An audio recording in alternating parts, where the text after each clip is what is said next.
Big Boss season 9வது நிகழ்ச்சி October 5ஆம் தேதி முதல் பிரம்மாண்டமாக தொடங்கி நடைபெற்று வருகிறது.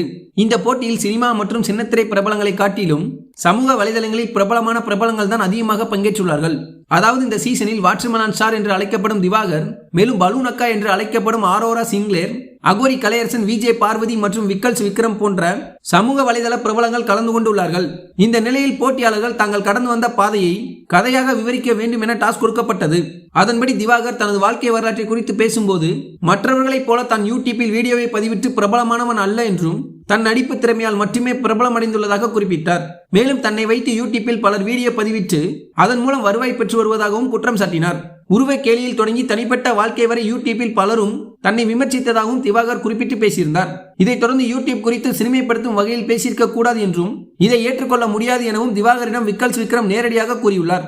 இதற்கு திவாகர் மறுப்பு தெரிவித்து தன்னுடைய அனுபவங்களை பகிர்ந்ததாகவும், மற்றவர்கள் இதனால் பாதிக்கப்பட்டால் அதற்கு தான் பொறுப்பில்லை எனவும் பதிலளித்துள்ளார். திவாகரின் இந்த பேச்சு பிக் பாஸ் வீட்டில் இருக்கும் சில நபர்களுக்கு முகம் சுளிக்கும் அளவுக்கு இருந்ததாக சொல்லப்படுகிறது.